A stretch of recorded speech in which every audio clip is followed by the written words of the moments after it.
પાડલિયામાં police વાળાને માર માર્યો, અમે કઈ તીર કામઠા લઈને એમ જ બેઠા નથી. પરિવર્તનનો શંખનાદ વગાડવાનો છે. પોલીસ જાય તો સાંભળી લે, અમે તીર કામઠા એમ જ લઈને બેઠા નથી, અમને ચલાવતા બી આવડે છે. આ નારંગી ગેંગની નારંગી પીલીને એનું જ્યુસ કાઢતા પણ આપણને આવડે છે.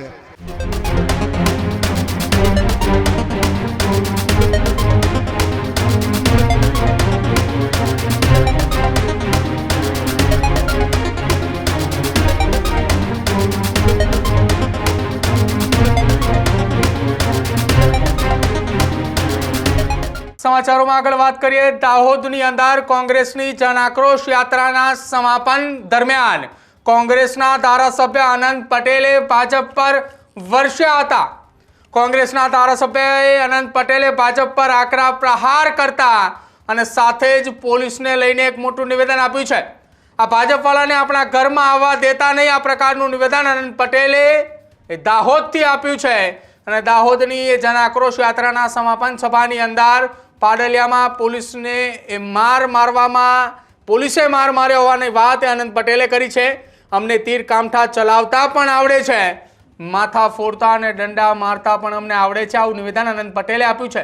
નકલી આદિવાસી હોય તો નીકળી જજો, વિધાનસભા ચાલુ થાય એટલે ઘેરાવો કરવો પડશે, આવું જાહેરની અંદર કોંગ્રેસની જન આક્રોશ યાત્રા દરમિયાન અનંત પટેલે આપ્યું છે.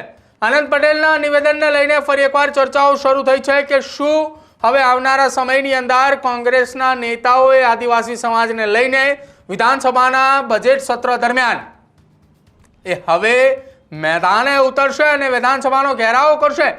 અંબાજીના પાડલિયાની અંદર જે વિવાદ સર્જાયો હતો, જેને લઈને ચર્ચાઓ ફરી એકવાર શરૂ થઈ છે કે જ્યાં વન વિભાગ અને પોલીસ કર્મચારીઓએ સાથે મળીને આદિવાસીઓ ઉપર દંડા ઉગામ્યા હોવાની વાત અનંત પટેલે જાહેર મંચ ઉપરથી કરી છે. સાંભળો દાહોદની એ જન આક્રોશ યાત્રાના મધ્ય ગુજરાતના સમાપન દરમિયાન અનંત પટેલના એ આકરા તેવર. આપણા વિસ્તારમાં નળ સે જલ આપવાની વાત કરે છે, પરંતુ પાણીની ચકલી મૂકે છે, પાણી આપવાની વાત નથી કરતા. નર્મદા યોજના આપણા વિસ્તારમાં છે, ડેમ બનાવ્યો છે, પણ આપણે તો પાણી મળે છે કે નથી મળતું? અરે મળે છે કે નહીં મળે? અરે આ પાણી આપણા વિસ્તારમાં લાવવું હોય તો કોંગ્રેસની સરકારમાં એક યોજના બની હતી, પ્રભાબેનના સમયમાં એક યોજના બની હતી, 1200 કરોડની યોજના. ચોર લોકો પી ગયા એવું લાગે છે મને, જેવી રીતે આ લોકના મંત્રી નરેગામાં પૈસા ખાઈ ગયા એવી રીતે. પણ અત્યારે પરિવર્તનનો શંખનાદ વગાડવાનો છે. આપણે સૌએ સાથે થઈને કોંગ્રેસનો હાથ મજબૂત કરવાનો છે.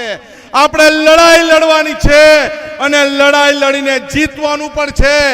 આ પોલીસ વાળા અહીંયા ઊભા છે, એમને ખબર પડી ગઈ છે દાંતાના પાટલિયામાં જઈને શું વાત થઈ. પાડલિયામાં પોલીસ વાળાને માર માર્યો, અમે કઈ તીર કામઠા લઈને એમ જ બેઠા નથી, અમે પોલીસ જાય તો સાંભળી લે, અમે તીર કામઠા એમ જ લઈને બેઠા નથી, અમને ચલાવતા બી આવડે છે, માથા ફોડતા બી આવડે છે અને દંડા મારતા બી આવડે છે. અને જરૂર પડે આ ભાજપ વાળાને આપણા ઘરમાં આવવા દેવાના નથી. આ નારંગી ગેંગની નારંગી પીલીને એનું જ્યુસ કાઢતા પણ આપણને આવડે છે. આવડે છે ને બધાને? આવડે છે ને? અરે આપણે આ ચોર લોકોની સભામાં શું, આપણા ગામમાં આરએસએસ વાળા આવે, આપણને ધર્મના ઝઘડામાં લાખે, આપણને આવીને જ્ઞાત જાતના ભેદભાવ કરે, પણ આપણે એક છે. અને આપણે કોણ છે? આપણે કોણ છે? કોણ છે ભાઈ? નકલી આદિવાસી આવી ગયા એવું લાગે ચંદ્રિકાબેન.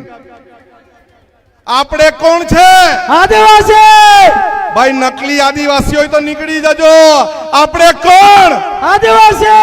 આપણે કોણ? આદિવાસી. હવે અત્યારે વિધાનસભા ચાલુ છે, અમિતભાઈ બી આપણી સાથે, કાંતિભાઈ, જિગ્નેશભાઈ આપણી સાથે છે.